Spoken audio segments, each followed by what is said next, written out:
Salam semesta, hidup itu jalani saja. Menjadi pribadi penuh arti lewat kisah para nabi. Penciptaan Hawa. Kawan, Allah telah menciptakan Adam dan membekalinya ilmu agar dapat mengelola bumi. Namun ada satu hal penting yang masih kurang, yaitu Hawa alaihissalam. Pertama, mengapa Hawa disebut Hawa? Ia disebut Hawa karena berasal dari Al-Haya, yang artinya kehidupan. Ia tidak diciptakan langsung dari tanah seperti Adam, tetapi dari bagian tubuh Adam. Dengan kata lain, kehidupan Adam tidak sempurna tanpa keberadaannya. Kenikmatan hidup dan nilai kehidupan baru sempurna dengan keberadaan Hawa.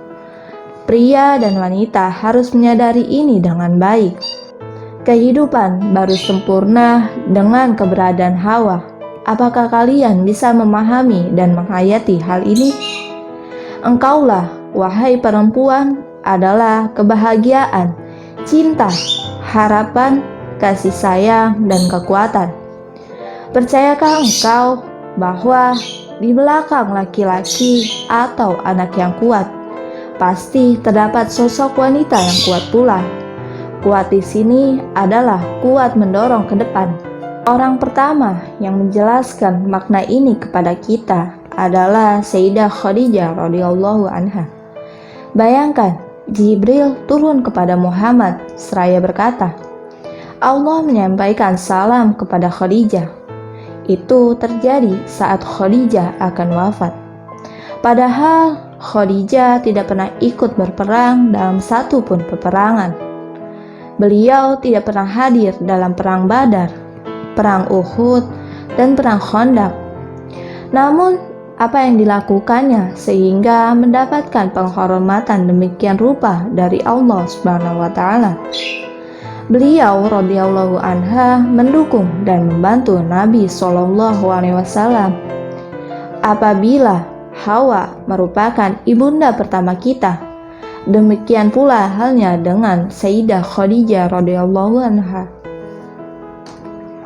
Jibril memberitahukan kepada Nabi Shallallahu alaihi wasallam, sampaikanlah kepada Khadijah bahwa ia memiliki rumah dari mutiara di surga, tanpa kegaduhan dan kepenatan sedikit pun. Dari sini engkau bisa merasakan hikmah yang sangat indah, seolah-olah Adam bertugas untuk memakmurkan bumi, sedangkan Hawa bertugas untuk memakmurkan Adam.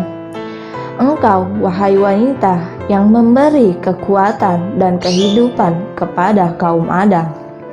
Makna kedua Hawa berasal dari kata ihtiwa, yang artinya mengayomi.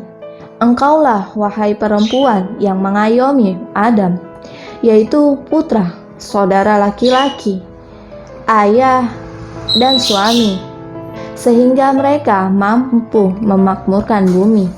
Makna ketiga Hawa berasal dari kata haya, yang artinya rasa malu. Engkau, wahai kaum Hawa, tidak akan bisa mengerjakan tugasmu sebagai perempuan kecuali dengan rasa malu. Engkau adalah sarana pemakmuran bumi lewat jalan pembinaan kaum Adam. Perhatikanlah firman Allah. Dan di antara tanda-tanda kekuasaannya adalah bahwa Dia menciptakan untuk kalian pasangan dari jenis kalian agar kalian tentram kepadanya. Ya, hidup tentram itulah tugasmu.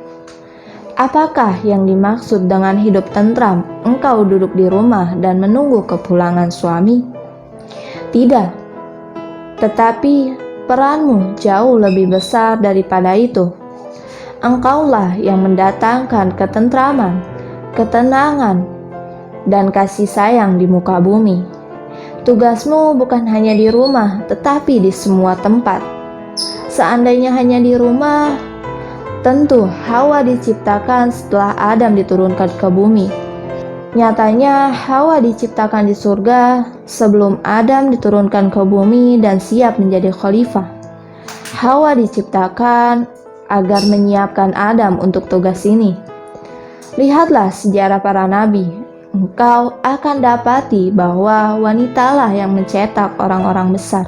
Tugas wanita adalah memberi ketenangan dan memakmurkan bumi. Tugas pertama adalah menyiapkan laki-laki.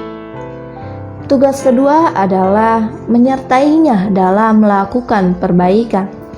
Demikianlah Hawa dengan tugas gandanya, yaitu melakukan perbaikan di bumi dan menyiapkan Adam.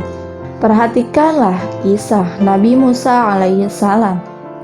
Yang pertama membela dan memberikan motivasi kepadanya adalah 4 orang perempuan. Siapa sajakah mereka? Yang pertama, ibunya.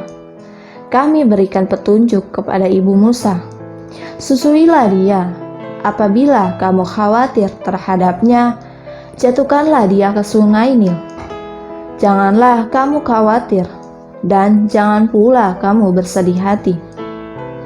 Sang ibu segera melakukan itu. Yang kedua, saudara perempuannya. Maka berkatalah saudara perempuan Musa, maukah kutunjukkan kepada kalian ahlul bait yang akan memeliharanya untuk kalian sekaligus dapat berlaku baik kepadanya. Maka kami kembalikan Musa kepada ibunya, supaya sang ibu senang hati dan tidak berduka, serta supaya sang ibu tahu bahwa janji Allah adalah benar, tetapi kebanyakan manusia tidak mengetahuinya. Yang ketiga, istri Fir'aun. Istri Fir'aun berkata, ia adalah penyujuk hati bagiku dan bagimu. Janganlah engkau membunuhnya. Mudah-mudahan ia bermanfaat bagi kita, atau kita ambil ia menjadi anak. Yang keempat, perempuan yang kemudian menjadi istrinya. Salah seorang dari kedua perempuan itu berkata, wahai bapakku, ambillah ia sebagai orang yang bekerja kepada kita. Karena sesungguhnya orang terbaik yang kau ambil ialah orang yang kuat dan dapat dipercaya. Sekarang kita beralih kepada kisah Nabi Isa alaihissalam. Siapakah yang membelanya, membenarkannya, dan menolongnya? Tak lain adalah ibunya, yaitu Sayyidah Maryam alaihissalam. Nabi Muhammad SAW, siapakah orang pertama yang mendukungnya, meneguhkannya, dan membelanya? Yaitu Sayyidah Khadijah radhiyallahu anha. Kemudian siapakah yang membela dan menyebarkan sunnahnya? Yaitu Sayyidah Aisyah radhiyallahu anha. Perhatikanlah sosok perempuan-perempuan dalam Al-Quran. Yang pertama, Maryam dengan kehormatan dan kemuliaannya. Yang kedua, istri Fir'aun dengan sikapnya. Yang ketiga, Ratu Bilqis sebagai kepala negara yang mendatangi Nabi Sulaiman. Janganlah kau kira peranmu terbatas, tetapi peranmu sebenarnya amatlah agung. Sekian, hidup itu jalani saja. Salam semesta.